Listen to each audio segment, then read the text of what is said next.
Hi there. So, welcome to the Brains and Banter Podcast. We are so excited to have guest podcast co-host Dr. Kylie Harris. She is an amazing researcher, academic, and activist. And you can read more about her bio on our YouTube page. And we are joined by John Ankele and Anne Macksoud. And they are amazing documentary filmmakers of old dog documentaries. And we're here to talk about a video they recently released of Joanna Macy. And it's from an original film that was titled Wisdom to Survive, Climate Change, Capitalism, and Community. So that was released in 2014. And there were so many wonderful clips from Joanna Macy that they decided at this time to bring them all together and create a 20-minute video of Joanna Macy's absolute wisdom and beauty. And yeah, just so much knowledge to share. So thank you to you both for creating it. And we were thinking the best way to start is I will play a clip from it right now. Okay, I'm going to start it right now. Thich Nhat Hanh said, remember when he was asked what's the most important thing we can do for the sake of life on Earth? And I think his questioners were asking, should we work in the system or sit on a zafu or meditate or climb the barricades? He didn't go strategic at all. He said what we most need to do is to hear within ourselves the sounds of the earth crying. To hear within ourselves the sounds of the earth crying. So beautiful.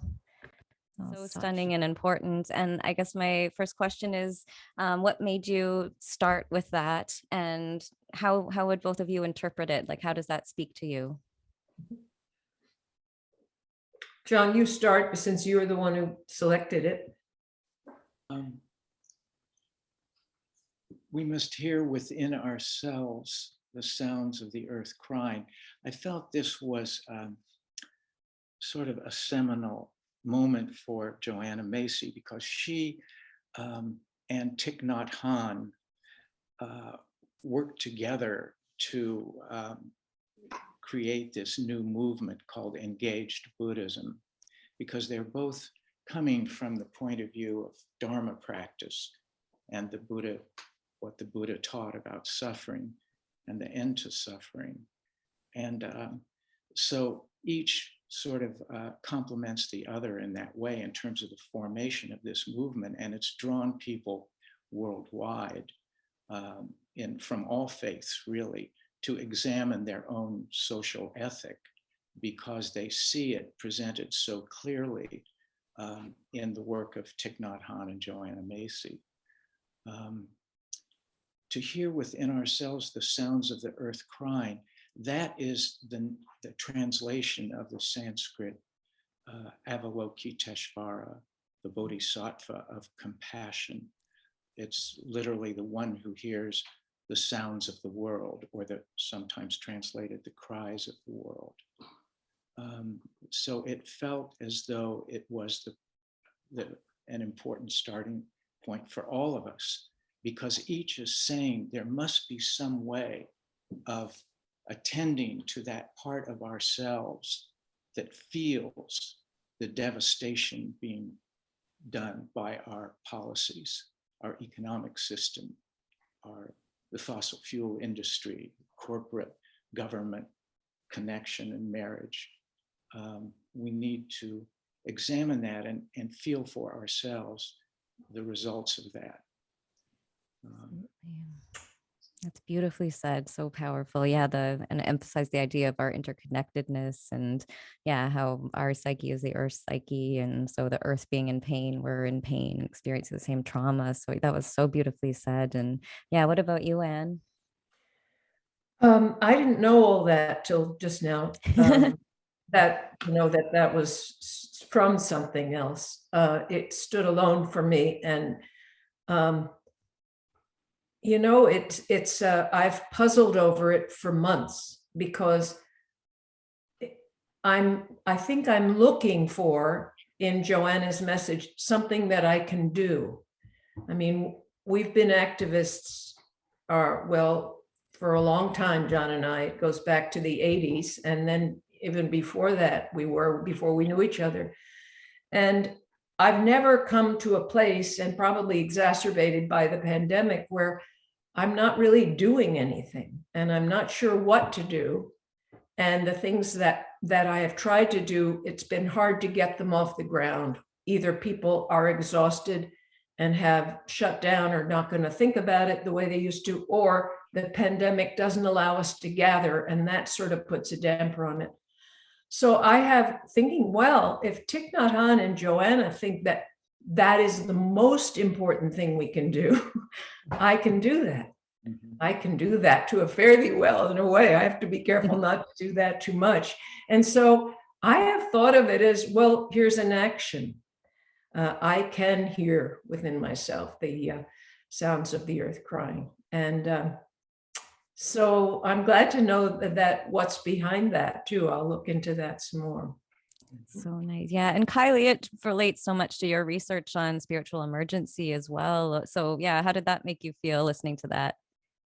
Oh, it's very emotional to hear it, but it's also very validating because as a researcher looking at spiritual emergency, I personally started to feel that my own experience and those of people I was speaking to was very much related to the climate emergency. It was almost like it was this elephant in the room that had not been addressed in regards to people's mental health and spiritual health. And then suddenly when people started talking about it, such as people like Joanna, for example, who are able to articulate it in such powerful and moving ways, it's, I think, in even just the last 2 years, for example, because I agree with Anne that COVID has compounded so many things. And I think that this relationship between our mental and spiritual health and the climate crisis has become a lot more pronounced during that time.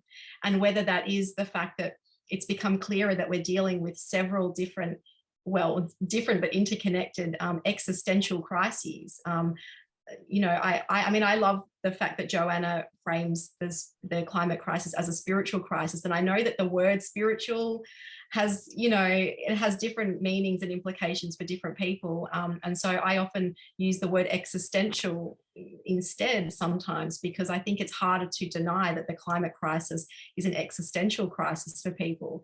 And these types of crises do force people to go deeper within themselves because they're questioning their own existence and the existence of everything around us. And so, you know, these types of crises, the climate crisis, the COVID crisis, they do bring up existential emotions for people, such as fear and guilt and dread and grief and anxiety. And I think people are experiencing similar things with COVID and climate.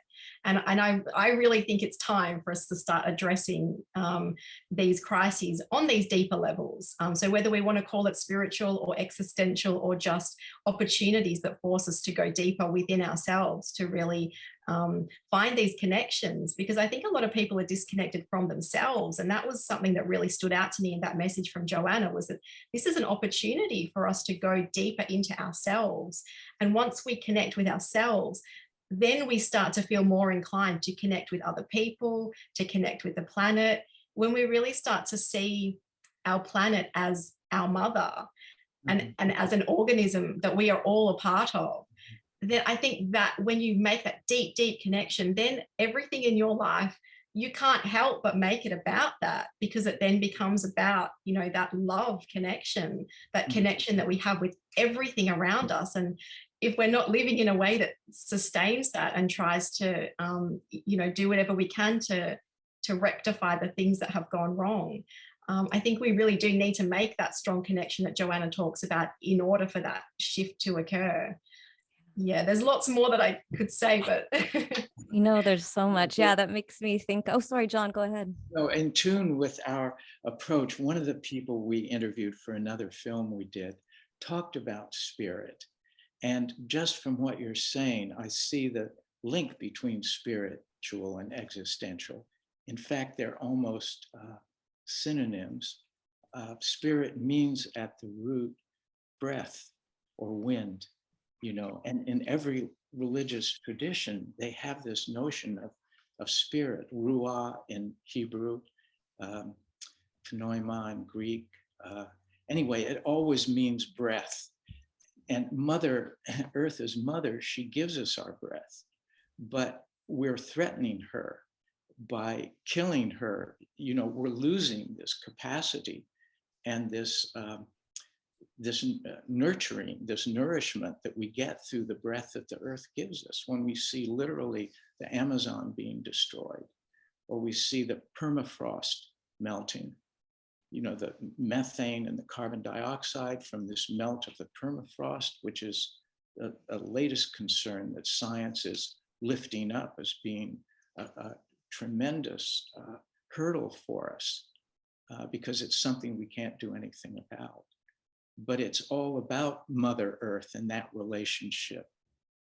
And to be abandoned or to feel alienated from our own mother, you know, in terms of our family experience, when that happens, it is traumatic, and it leaves us feeling fragmented. My dad's mother died when he was 6 years old, and he was a man of integrity and a lovely human being. But that was always in the background, you know, that inner fragmentation. And I'm wondering, from your work, do you see the connection between this inner fragmentation that we're feeling and our disconnection from Earth as the source of our being, our breath? Yes, it's such an amazing and deep question, and the short answer is yes. What I'm finding in my work is that people who do experience some degree of the fragmentation that you were talking about, and whether that is from literal mother issues or any kind of issues that have created, often trauma creates that sense of fragmentation. And, you know, people who seem to be more susceptible to, I suppose, psychological crisis states, which can sometimes look like various types of mental illness or what we perceive as mental illness. It does often come from that state of fragmentation. And it's often these people who have these experiences that are experiencing this sense of existential crisis in relation to what is happening around us ecologically. And it's often this subgroup of people that find themselves feeling disconnected, but then they're able to make that reconnection quicker than others who I think are not. It's hard to find the right words because I don't want to stigmatize anyone, but you know, there are some people who seem to be more connected to nature and the natural world, and some people who are not. And a lot of that is due to social conditioning, political conditioning, all kinds of conditioning, family conditioning. But I think that those people who do experience what is often perceived as mental illness stemming from fragmentation of the psyche are often the ones who have this climate awakening first, because that's how I see the crisis as well, you know. And I think that this is something that I've gotten from Joanna's work, is that she really goes into the opportunity of the crisis. And so while the crisis does in some ways contribute to the fragmentation that people might already be experiencing, it's also a really unique and deep opportunity for people to address that personal fragmentation, and then they often experience an awakening, whether that's specifically a climate awakening. You know, I mean, for me, when I deep dived into the climate science, it was existential crisis followed by climate awakening, and then just that sense of, oh my God, every single thing that I do in my life now has to be about this because this is the crisis of our lifetimes. And how can I go about my daily business with this massive elephant in the room? Like everything I do has to be about that. And so, yeah, I think through my work, what I have been experiencing is people having climate awakenings as a natural kind of progression from a climate crisis or an existential crisis. And so, yeah, look, it's the most difficult thing that I've personally had to go through, and for a lot of other people who go through psychological crisis, especially when it is related to climate, because it's just so deeply profound when you realize the seriousness of the situation that we find ourselves in, that plunges people into a state of crisis. But then if they can work through that, and be supported in an appropriate way, then they often do come to that place of awakening. And that's when they suddenly find themselves in a completely altered state of consciousness. And I guess, awake is a good way to describe it, a more awake state. I don't really like the word awakened because that has connotations as well, but more of an awake state where people are living more mindfully. They're living in a way where they do feel connected to other people and to the planet. And they do, I think, start to really feel and hear within themselves what Joanna was describing, that sense of I can feel and hear Mother Earth inside of me because I am a part of her and she is a part of me. And that's kind of the awakening, when you realize that interconnectedness between all of us, between ourselves and the planet, between ourselves and other people. That is the awake state, when you just suddenly realize, oh, wow, we are all one. What do we do with that? And that's the opportunity as I see it. Yeah. And it doesn't take the terror away, but it does I think it does take some of the weight away, some of the burden, when we realize that actually this is our journey. It's not my journey. It's not your journey. It's our journey. And the only way that we can do it is together. And so the more people that can be in that awake state and have that sense of unity and connection, I think the better chance that we have of being able to shift whatever it is that we're trying to shift, the collective mindset. Yeah, it reminds me of one of the clips from the video with Joanna Macy, and well, she says a bunch of stuff. Sorry, I thought of another thing quickly, but she talks about how sometimes as I behold the ways we attune and support each other in cooperative efforts on behalf of Earth, I imagine that we ourselves are like nerve cells in a larger brain, and that brain is starting to think. So the idea that we're all, working together, and her saying that she feels like a cell, a part of Earth, right? So we're all this living system, all interconnected, and it's so powerful. And then what you were saying about uncertainty, also in the video, Joanna Macy talks about being able to walk in uncertainty, or John Keats's idea of negative capability, being comfortable in uncertainty, because like many neuroscientists like Bo Lotto and David Eagleman actually have done like the neuroscience on it, and show that if you can be comfortable in uncertainty, then you have infinite possibility. So we're sort of at that stage right now, so we can either become paralyzed by fear and grief and despair, or we can use it as an opportunity for a restart. So I think what you and John are doing, you and Anne, John, Kylie too, it's we're all working towards, and we're like this super organism working towards that broader change. So Anne, what about you? How are you feeling about the hope for all of it and for the change and the awakening? Well, I've really, when we did call this climate crisis as a spiritual path, I have really been using it that way in ways that are daily, and going through. When I first saw the 20 minutes put together, I couldn't keep the tears back. And I was almost embarrassed because I was watching with people, and then after 2 or 3 times of watching it, it wouldn't stop.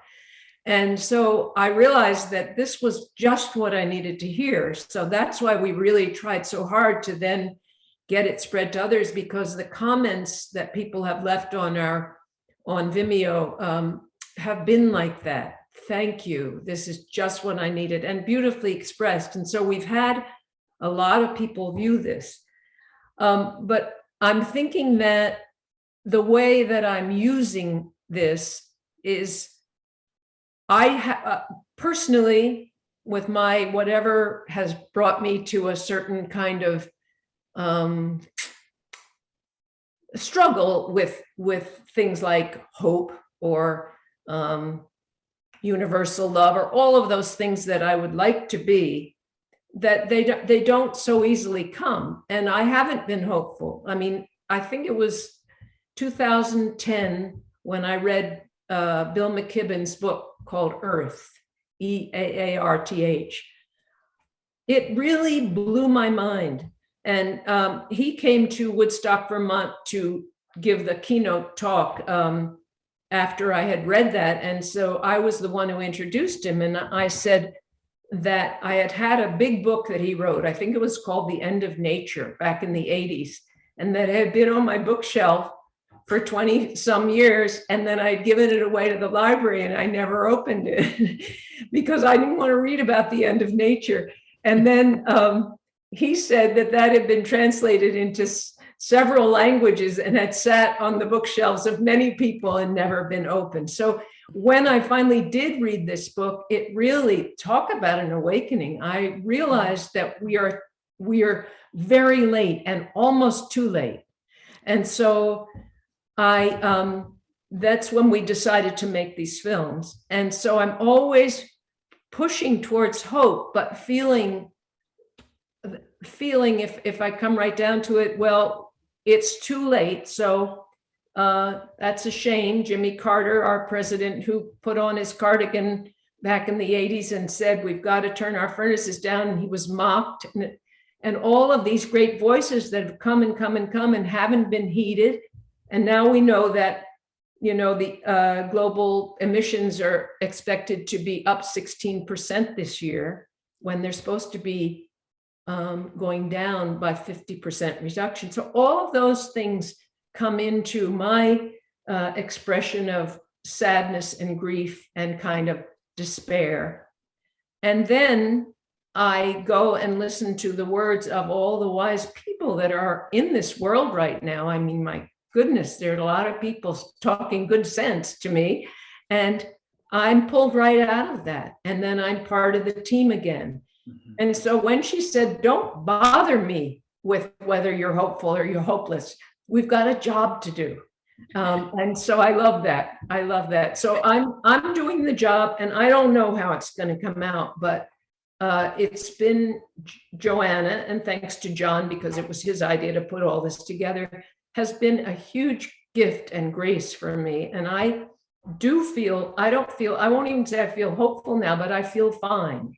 And I didn't. So I think it can be a great medicine for people who are feeling the way a lot of us are feeling, is to see somebody like her saying what she's saying.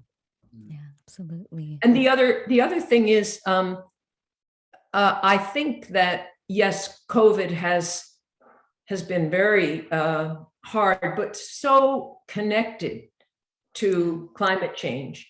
And then the economy and the inequality, so connected. So I like that Joanna has this systems thinking, and that we don't, if our particular passion is not climate justice, but it's,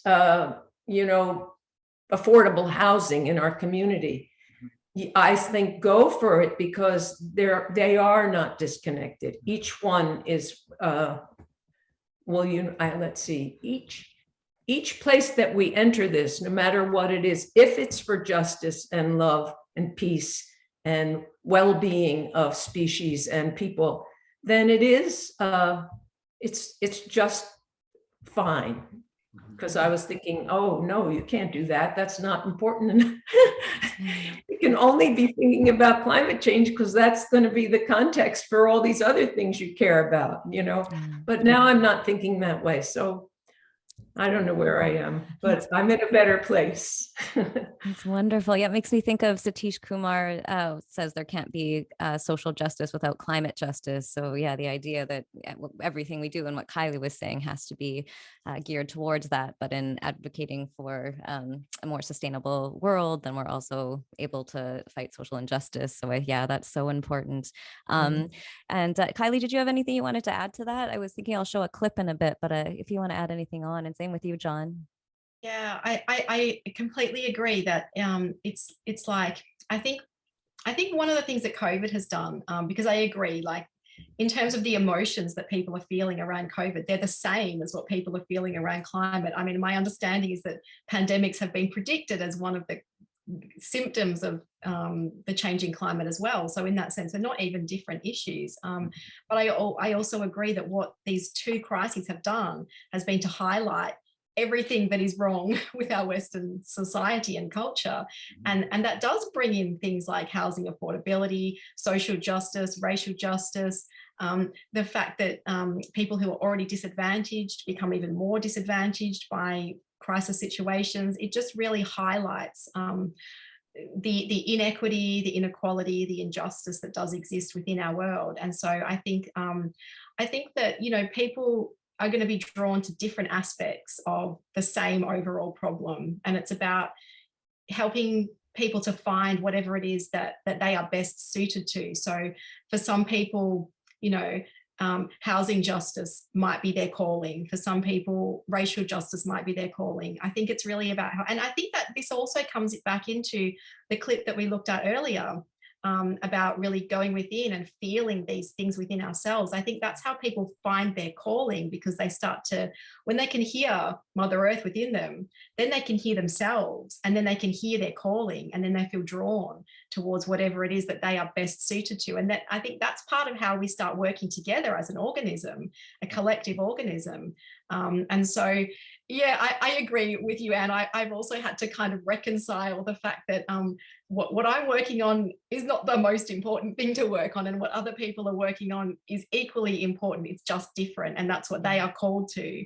And, you know, to honor what people are called to, as, you know, if they are working towards justice and working towards that same kind of love and peace and restorative justice that, you know, is part of this bigger picture, then I think that when people are able to find their calling and start working towards that, I think that's when that sense of peace and being okay comes in. Because, yeah, I know hope as well has certain connotations. It's so hard to know what words to use these days, because there are some people who think that, you know, that using the word hope can be dangerous because maybe that puts people in a state of inaction, like, oh, I'm hopeful, but I'm not actually doing anything. So I also hesitate to kind of use the word hope, even though I personally feel hopeful, but I'm also doing action at the same time. So, yeah, I think that sense of peace and being okay starts to kick in for people when they feel like they're doing something useful, when they feel like they're on the right track. And then that helps to create that mindset where people start to realize that, okay, whatever happens, whether it ends up being a terrible outcome, if I've done everything that I feel I can do by being on the right path and following my calling, then that's kind of all that there is, really. And that's really living in the moment and being at peace with that, regardless of the outcome. Mm-hmm. Well, you know, though you, Bryn and Kylie are young compared to John and me, and I, we're on the cusp of 80, both of us. And oh my goodness, and you're amazing.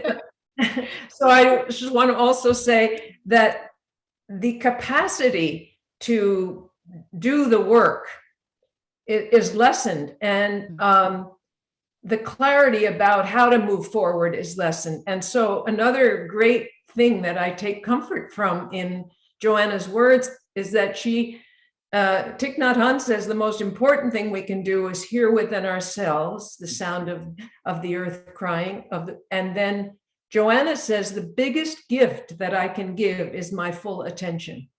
And so I'm hoping that full attention to everything can also be our work as we, you know, as we get older, because the opportunities for the film, you want to turn that over to the younger people who have the fresh ideas and the energy. And so I don't want to just, you know, do nothing, but I want to know that full attention in my daily living, whatever that means, is also something. Mhm.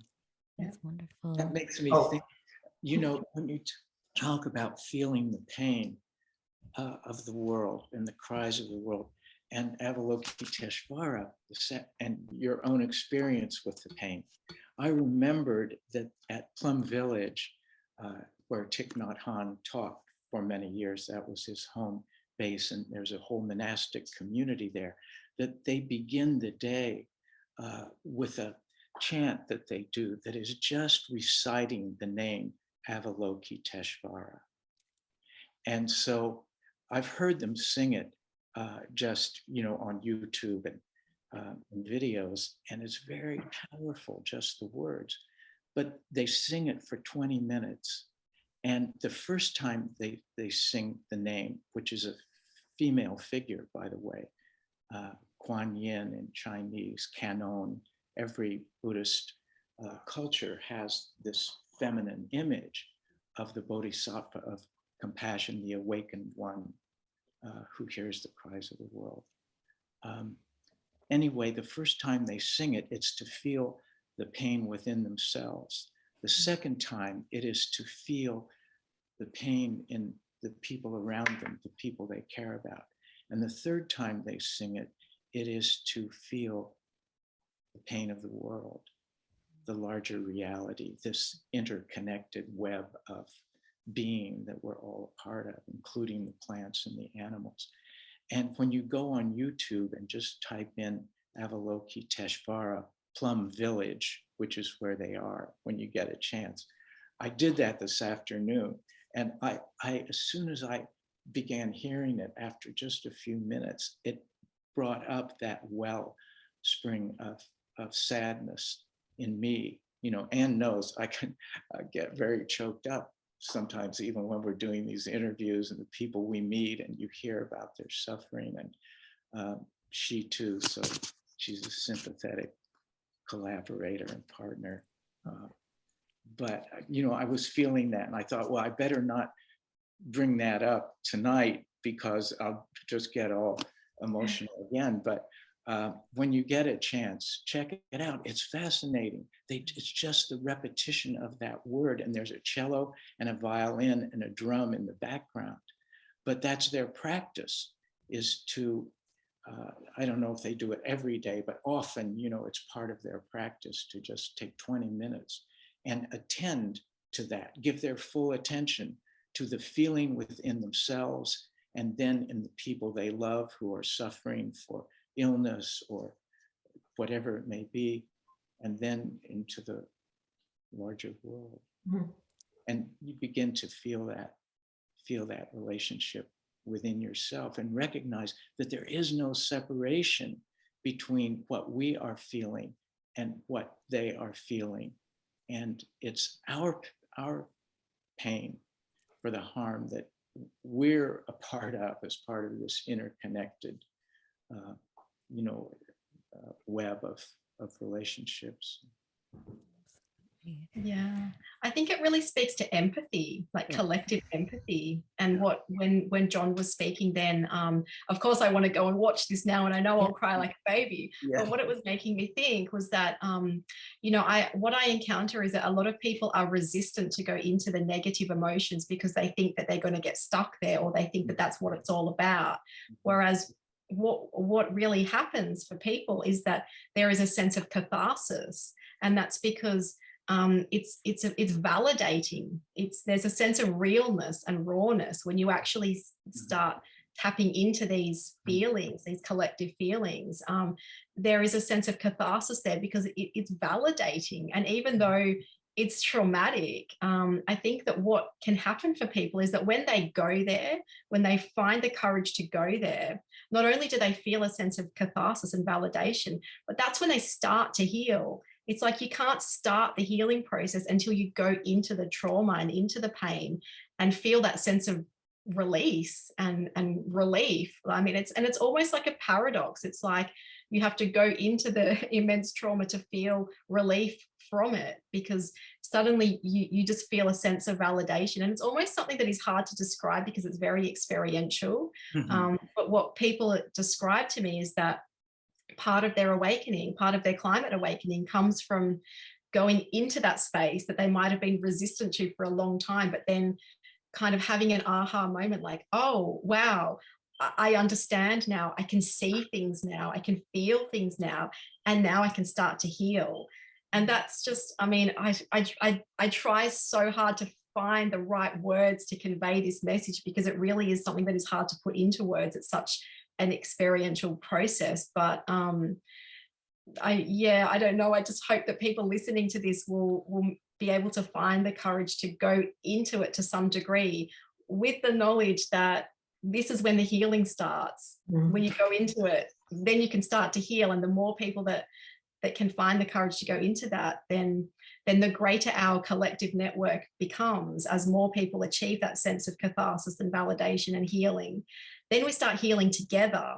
And when we're on a healing journey together, that's when magic happens, and that's when we start to operate as that organism that is able to achieve so much more than individuals on their own. Yeah, I think that all of these experiences, these shifts that I can feel happening in me, there aren't words for them. There could be a dance, maybe. It's like an opening and a wanting to love everyone. And, it's almost embarrassing. And to talk about it. It's funny, I chose tonight to talk, but I also know that when Joanna's the one who allows you to feel this grief and not be ashamed or not feel, I don't know what your context is, but if I told all my friends how bad I felt and went really deeply into it, I think I wouldn't do that. I don't feel an opening for that. I almost feel that I have to talk to a shrink or something, and so that there would be a place for that deep grief. Like last night, I watched on Nature and PBS, our public television, have the wonderful program Nature, and it was the penguins last night. And there are 18 different kinds of penguins, and they took us all over the world, and it is the most unbelievable footage.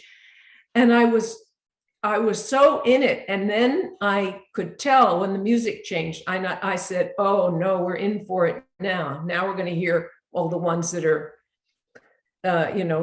going away because they're losing their ice or they're losing this." And so it's hard to talk about this. And I feel as though Joanna gives us full permission. And then she also admits mainstream society doesn't want to hear about our grief, and they don't. And so we do have to maybe find a tribe where we can be that real. And because I think then you can get on with it, as you're saying. I think you're saying the healing begins. Yeah. Yeah. That's actually a perfect place maybe to play one of the clips from the video again on hope and hopelessness, and also the importance of paying attention and listening. So if that's good with you guys, I'll put that one up right now, and then we can keep going. This has been such a lovely conversation. Hope and hopelessness, they're just feelings. They arise and pass. Sometimes I feel hopeful. Sometimes I feel helpless. Sometimes it has to do with what I had for breakfast or what somebody just said to me. So the greatest gift we can give our world is our full presence and our choice, moment by moment, to be present, to stay open.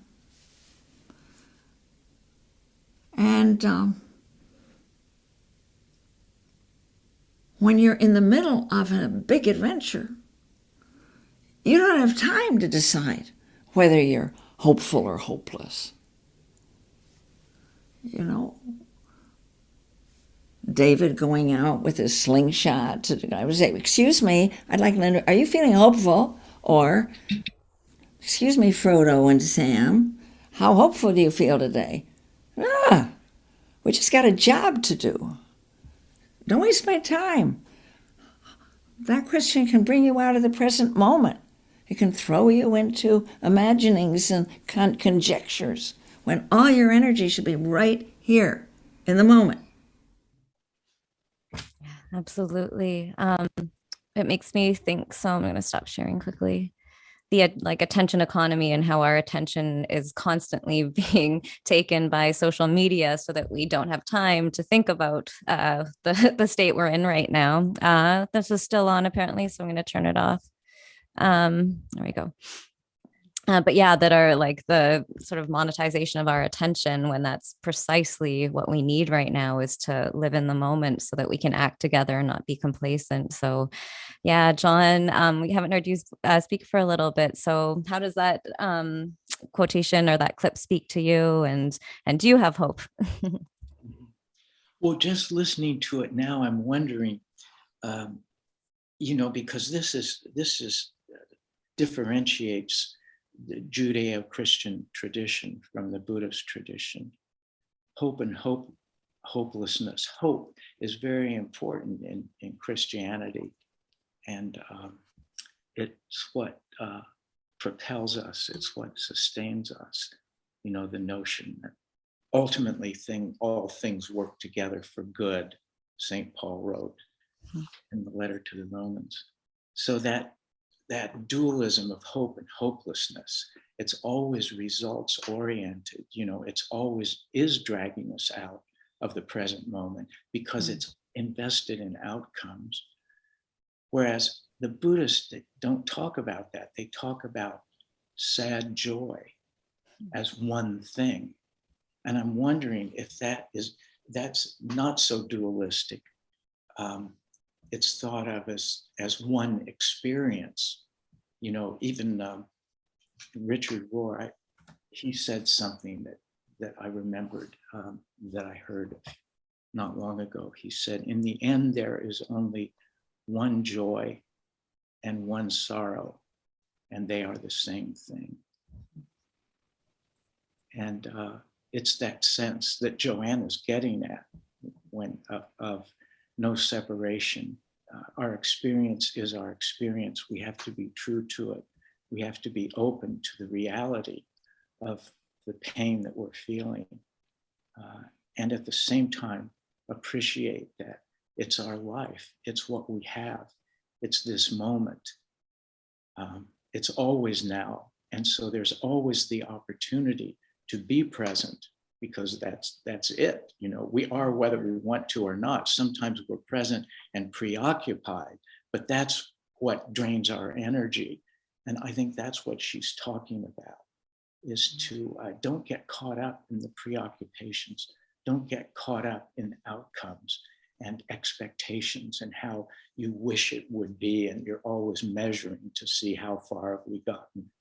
But let all that go and just be there and rise up to the moment, whatever it requires, whatever it's inviting us to respond to. But you know what? Why is that so hard? I mean, it is so simple, really. I heard Eckhart Tolle gave I think it was a 17-minute talk today, and some lovely young woman from, I think she was from Brazil, asked a question about, it was very hard to understand her. She had such a thick accent. And so he understood it, and he said, very good question. And then he sat there thinking, as he does, quietly for a little while. And then when he spoke to her, he was saying, if you are striving for this awakening or this enlightenment or whatever you want to call it, then that's the biggest obstacle, because she was talking about the work you have to do to get there. And he was saying, it's a realization that's already here. There is nothing you have to do. So I take those words to heart and work with that, but it's hard to stay in the moment. And when you do, regardless, as Joanna says at one point, and you don't have to be in circumstances that you approve of, what I feel is the payoff is there is a joy that comes with that. It is just there. And so I think, well, why don't we do more of it? Why don't I do more of it? But I do see that it works to be in the moment, and whatever that moment is, no matter how hard it is, there's joy in being in the moment. And I'm seeing that, and I'm thanking all of the wise people who are talking now in this maybe collective awakening that's actually happening. You can go on YouTube and by mistake click on something that can make your day. I mean, there's a lot of wisdom happening, and I think it's important because the mainstream media doesn't sound so wise. Yeah, absolutely. That was actually, sorry, because I really wanted to show a bunch of clips. This one in particular is useful, just the idea of what a time to be alive. So we're, feeling despair and hopelessness, whereas Joanna Macy, in the face of all of it, is still so joyful and filled with gratitude. So I think I'll show that one too, because it's a beauty. I didn't create this body that stood by me so well for over 80 years, nor did I create the conditions that over billions of years nurtured life to allow you and me to emerge in this time. So there's a kind of a mystery to that, and to be alive now when things are really dicey. Oh, I mean, we are causing the unraveling of life systems, of species and ecosystems, of the vast interplay of microbial, hydrological cycles, climate that is unhinging life on Earth. If you want an adventure, boy, what a time to choose to be alive, to get a chance to find out what you have inside you in terms of vitality and alertness and courage, what you have to discover in terms of what we can do together. Kylie, that one really spoke to you, right? I was thinking, I'm going to make sure this doesn't restart. I didn't. Pause it.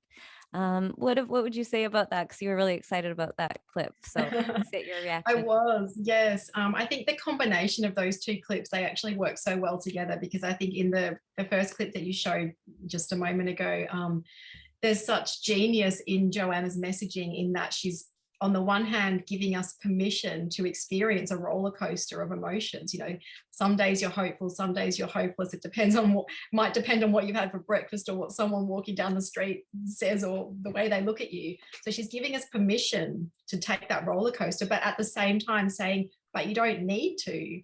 You can, and that's okay, and you can forgive yourself for that, but you don't actually need to be on that roller coaster when you are living in that present moment and being mindful, and then combining that with the clip that you just showed about being on an adventure, and about, you know, what an epic time for all of us to be here, and what an opportunity for us to really dig deep and see what we are made of. And this is what crisis situations provide for people. They do provide an opportunity to see what we're made of, really.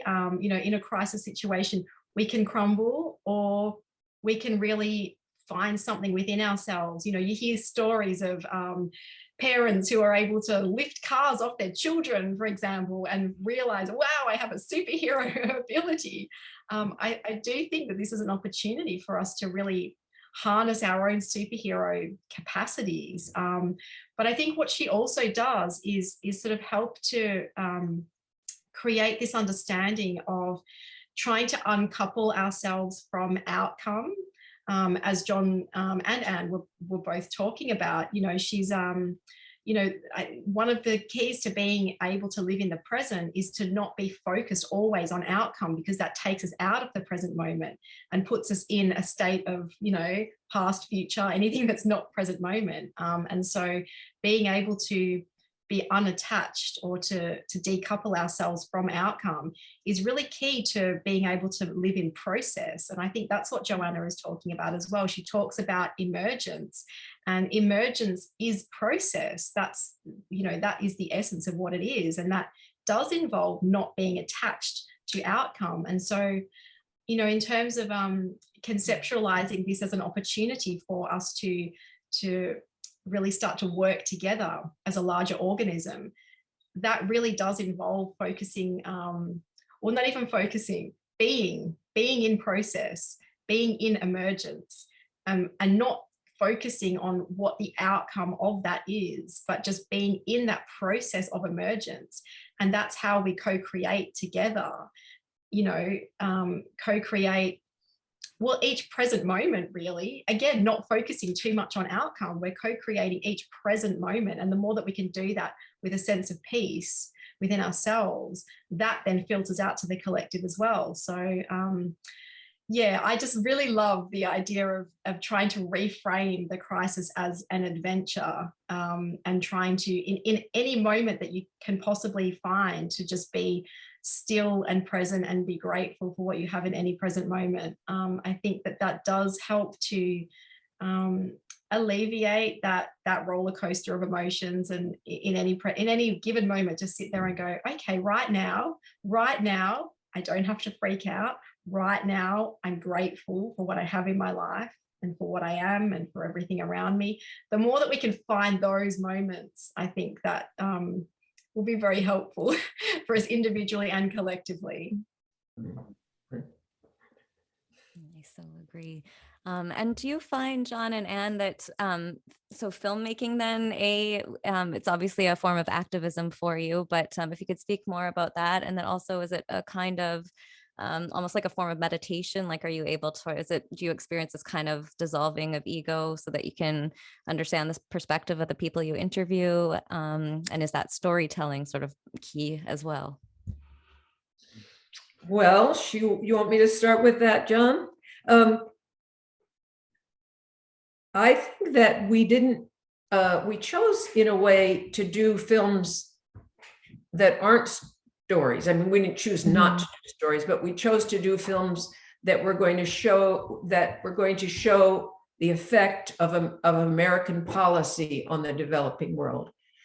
And so then I would go and see a film that was a story about one thing, and it was in a sense so much more interesting than our films because it was a story. But when I really think about it, it wasn't so much that we didn't have a story that made our films good, I think, and across the board, I think they're good, is that we found the people. And so over our many, many years, we were just talking about this the other day, we have met so many extraordinary people.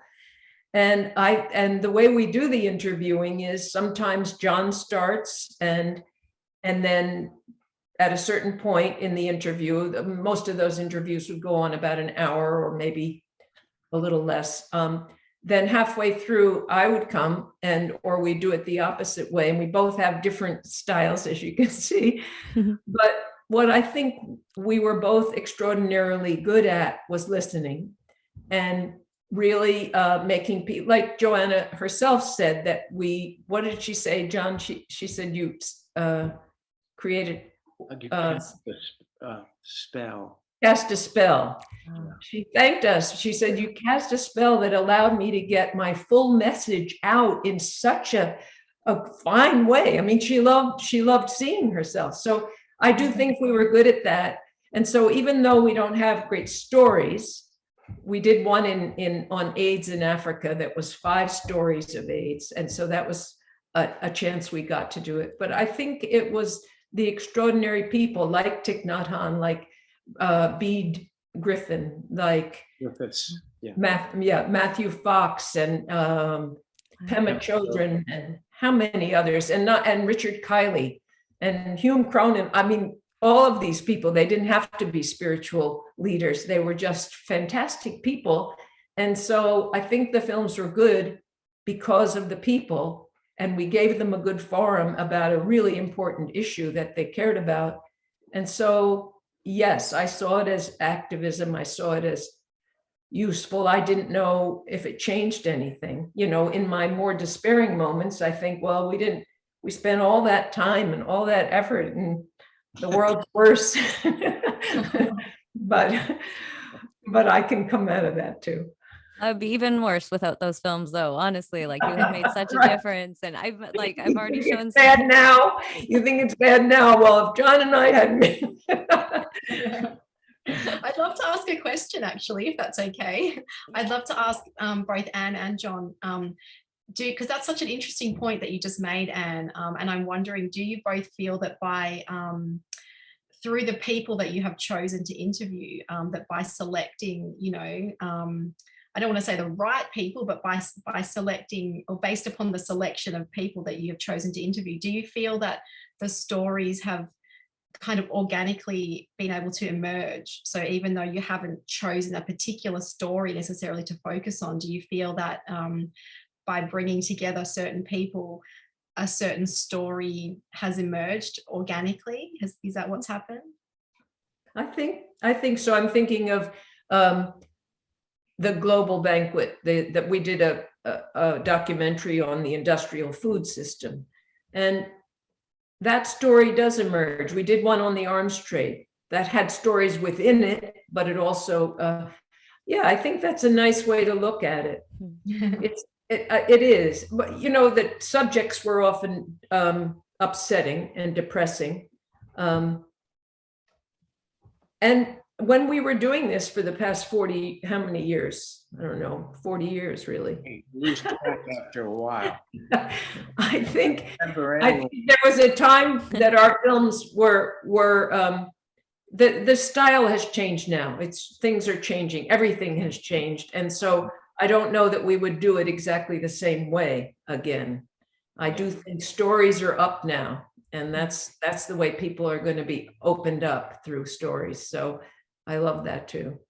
We were looking for people who had something to say that would enlighten us too. You know, it was genuine. I feel the people we selected weren't just random people in this particular orbit of concern, but rather they were people that we did some reading, you know, and found, gee, this is really illuminating, and you know, let's hear that.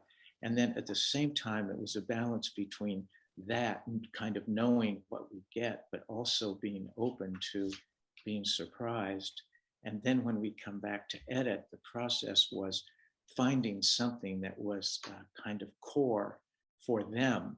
And it was always evident, I think, you know, it was clear what a person's passion is, and then kind of let the documentary storytelling build on that, you know, allow that to sort of govern how the process, how it all unfolds. And it happens in the editing room. And a lot of and sitting in our editing room there, where we did a lot of editing in Vermont and some down here in New York too. And we both have the same systems, and we trade back and forth, or, you know, she'd work on a part and I'd work on another part.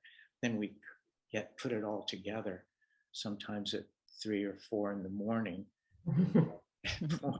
But it was always an adventure. It was, yeah. It's amazing. So you have been living the adventure that Joanna talked about. Yeah, and that idea of just emerging. I love that, Kylie, and it makes me think of another Joanna Macy quotation, where when you realize that people come together to make a system, to make art, something emerges from their work that was not there before, and that is magic. So you say, like, you cast a spell, and I think that's exactly what you've been doing, is you make it possible for these important stories and narratives to emerge, and give people a platform to speak who really need to be heard. So, and that also makes me think of Kylie, when you talk about deep listening, you know, Judy Atkinson, I think that kind of relates too. Do you want to maybe say more about what that is? I was thinking that as well, Bryn. Yes.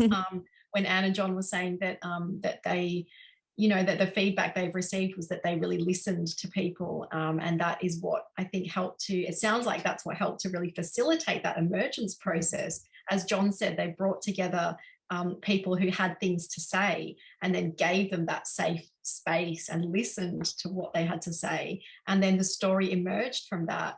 I mean, that, you know, Judy Atkinson, who you mentioned, is an Indigenous professor, and she talks a lot about deep listening, which in the Aboriginal culture is referred to as dadidi. And it really is about creating just that safe space for people to be heard. And there's another Indigenous Australian academic called Tyson Yunkaporta, and he talks about emergence from an Indigenous perspective. And so it's making me think about that as well, that what the two of you did was brought together people who had things to say, and you listened to them, and then stories emerged from that. I mean, that is authentic emergence right there.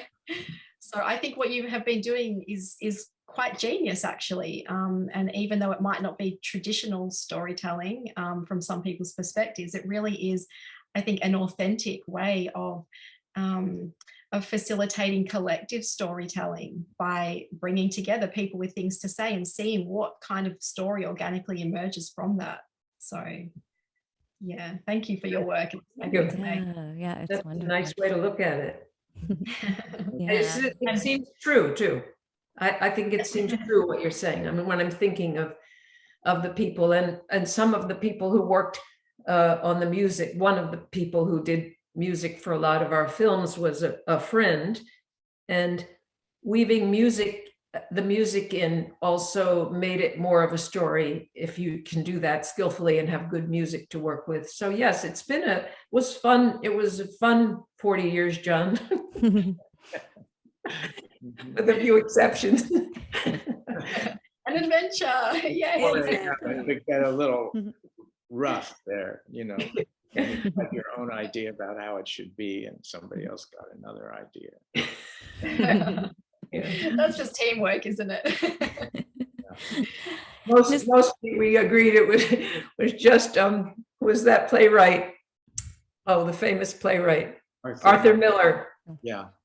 John, we were doing a profile on a fantastic person who died in 2006, William Sloane Coffin. I don't know if you would have heard of him, but he was the pastor at Riverside Church in New York, and he was head of the nuclear protest, and just a really terrific guy. And he happened to live in Vermont, so was near enough to interview him. And then we went and interviewed people who knew him and admired him because he was dying, and he did die. And Arthur Miller, who's one of our main playwrights in the United States, told a story about sitting on his grandfather's lap or his father's lap in the synagogue or something. It had absolutely nothing to do with Bill Kaufman, but it really touched John. So we practically had a fist fight about I wanted him to cut that. Do you remember? And then we went out on this. It had everything to do with Bill Kaufman. Oh, you mean if we're all one, you mean? Anyway, we had some funny ones because the argument went on down the elevator in New York out onto 19th Street. And I thought people are going to think that we're an old married couple breaking up. It was 11 p.m. We were just then going out to dinner, I think. Yeah, arguing there in the middle of Times Square. Anyway. Well, that would be. Go ahead, Kylie. It sounds like you have such an amazing working relationship. Like you can have like all out brawls and then just go out to dinner. And here you are 40 odd years later and you're still working together and spreading these amazing messages. So whatever you've been doing has been working. Yes, well, it's been a joy too. It's been great. I mean, I could never have done this without him, and I don't know. Vice versa. Yeah. Oh, well, that's so beautiful. Yeah, you just have these two visions that come together. Yeah. Oh, that's perfect. Well, I might actually use this time to show one last clip. This is with David Loy, and he's speaking to Joanna. And David Loy is a Zen teacher. So I will share my screen and show you this, and then we can go from there and keep talking. We have to remark that this was a Zoom call 8 years later. So Joanna is now 92. This body. Sorry.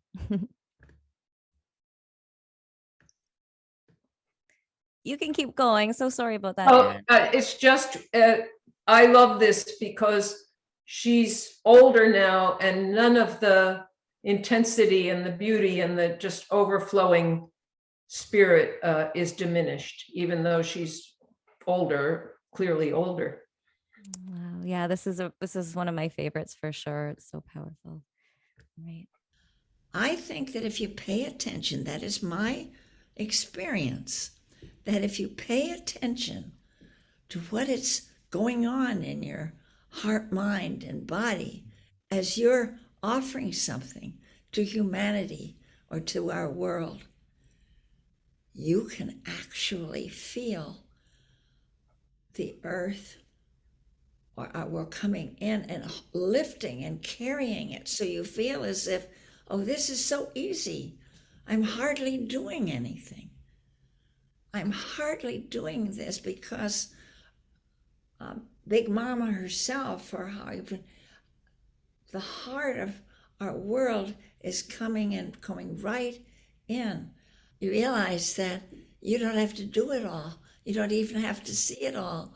Everything is supported in this dance of reciprocity. And if you're at all like me and some of my friends, it feels right to be here now. You want to be here now. I feel so grateful to be here now. Not because I can make everything better. I don't know how, but I want to be here. I want to be with this incredible, beloved planet. I belong here. I'm part of her. I'm like a cell in her body. I love her. I love life. I love everything done, our poetry, our dances, our paintings, and I'm going to be here just as long as I can with all my gratitude and all my love and all my attention. I want to give the gift of my attention and free it from fear of what I have to insist it has to happen. I don't know. Maybe something fantastic's going to happen. But for it to happen, we got to show up. Oof. Oh, yeah, she's amazing. I'll quickly exit that before we come back to it. All right, just going to press exit. Sorry, by the way, I'm going to cut this out, but my cat Bruce, he likes to be part of the podcast episodes all the time. So You got Bruce out. I know. I didn't see him. I was watching Joanna. That's perfect. He jumped up twice. Now he's beside me, just kneading his little bed. He has a little comfy plush bed that he sleeps in. But sorry, I will get back on track. But yeah, that clip is again just so powerful and inspiring, and yeah, just made me tear up again. And I've watched it so many times. You too. Yeah, exactly. Yeah, she just has such a presence, and just she does give you hope too, even in the face of all that devastation. So what do you all feel about the clip, and what spoke to you about it? I love that clip so much. I love that message about effortlessness.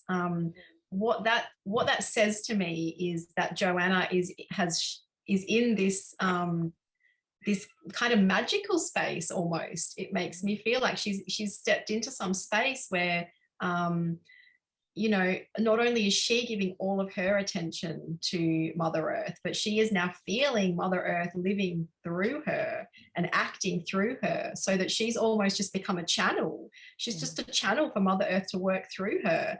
And you get that sense of effortlessness, at the same time as her validating people's feelings, or the feelings that we've talked about, the negative emotions, but she's shifted into this space where she's just at such peace with what's happening and just wanting to be a part of it. And I want to be in that space that Joanna is in. So I find it super inspiring to watch that and to think, wow, I want to be in that magical space where Mother Earth is just working through me and I'm a channel. Exactly. Whatever that looks like. I was thinking the same thing as I was watching it. So it made me think earlier, John, you were talking about spirit as breath, and that made me think of the Romantic era and the Aeolian harp, and the idea that the harp is being played upon by the wind and spirit, and then the idea that the poets themselves are like the Aeolian harp and they're channeling information from the divine. It's just, it just makes me think of, like, when I'm listening to her talk, it's like she's just channeling this wisdom, and it just comes so seamlessly, and like that knowledge was always there. So yeah, I had the same reaction. Was that how it felt for the two of you when you were interviewing her? Did it feel like she was channeling, or that Mother Earth was working through her? I'm curious to know whether that sort of came through for you.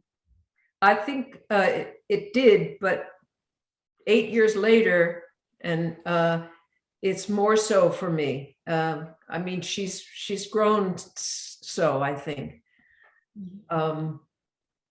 yeah, I mean,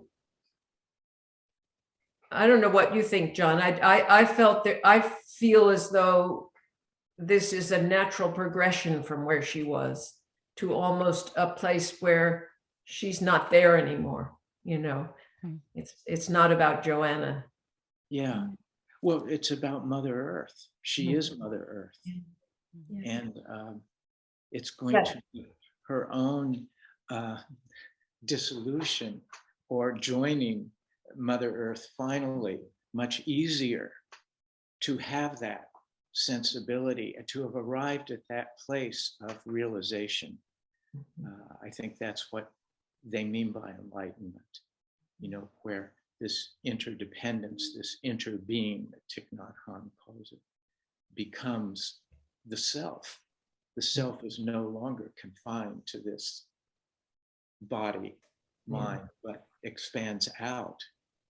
The Buddhists say mind is no other than the mountains and the rivers, the great wide earth, the sun, the moon, and the stars. That's the realization, and that's where she is. And And so I inspiring. Oh, sorry, go ahead. Well, I love that she said, I don't know what to do. It wasn't only that whatever I'm trying to do is supported and easy, but then she said, I don't know how it's going to come out. I don't know. Maybe something fantastic will happen. And maybe it will, and maybe it won't, but it doesn't diminish that spirit. So that's given me such encouragement just to plow on, because it's not dependent on how it turns out. And, you know, I think that's part of our grief, that we sometimes think it isn't going to turn out well for all the species and the children and the grandchildren. But I guess Joanna is beyond even that bad thought. And so I want to be there too. I want to be there too. I'll meet you there. Yeah, it almost feels like it's really inspiring to see the growth that has taken place in Joanna between those two sets of interviews. You know, I think she was around 80 when you interviewed her, and now you say 85, and now she's 92. So to know that you can still be undertaking profound growth between the ages of 85 and 92. Wow. And when you listen to her speak, it is like listening to Mother Earth speaking. And Joanna is there, but she's not there. It's like Joanna and Mother Earth are speaking together. And it's just, the whole thing is just so inspiring for me. And when when David Lloyd would say a few things, she was on a roll a little bit, and then he said something, and she said, well, no, you know, I mean, it's not like she's not as sharp as a tack. So he said something about, so that's our responsibility. And he said the word, our responsibility. And she said, well, that puts a kind of moral weight on. I mean, she's fully in the conversation. Yeah. And I never felt, well, she was, to interview her was great. And I think she gave us her best, and the lighting was beautiful, and the Buddhist flags behind her. And after you finished this long interview, she was in Massachusetts, or I think she was visiting a friend, so she wasn't in California. She said, we asked her at the end of the interview that we wanted to do room tone, and room tone is when you sit quietly and the camera person runs it so you can edit. And so we explained to her, so you'll just be very quiet while Michael's running this camera, and then he'll say room tone and it'll be over. So we started room tone, and she's sitting there in that chair, and she said, are we going to go to lunch? And so we had to laugh, you know, like, be quiet. And then I remember saying to her, some Buddhist you are. And then we got a laugh of that. And it was wonderful. And then we all went to lunch, and I'd never met her before. John, had you? No. So it was a wonderful time. And, but I think the difference now is something closer to this dissolution and this oneness that is really remarkable. Yeah.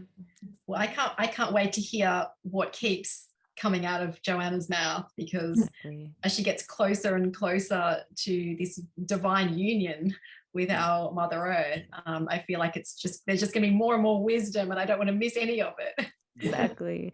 Yeah. The video is just amazing. And so I was thinking we can wrap up soon. I was potentially going to end with a quotation from Joanna that I have out somewhere, but is there anything else, Kylie or Anne or John, that you want to cover? I realize we've been on for like an hour and a half.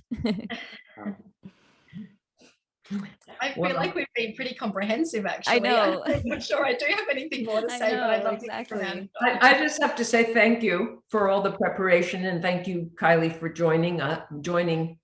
And it's really been lovely to know you two, and feel that I feel the same way. It's been a delight to meet with you and talk with you, and to share in this journey with the work that you have been doing with Joanna. And I feel so honored and excited to be able to help get this message out there. So thank you both very much. Yeah, thank you very much. And people watching, listening, definitely check out Old Dog Documentaries. We'll have the link up too, and the link to Joanna Macy. It's Climate Crisis: A Spiritual Path. It's absolutely so powerful. And I was thinking I might just end with another one of her quotations from Greening of the Self. So to be alive in this beautiful self-organizing universe, to participate in the dance of life with senses to perceive it, lungs that breathe it, organs that draw nourishment from it, is a wonder beyond words. So again, just talking about the magic, right? She in the like dance of life and reciprocity, she's just so there. And that's where I want to be too. And you have both provided the opportunity for people watching to get to that place. So thank you again. This has been such a joy. Thank you.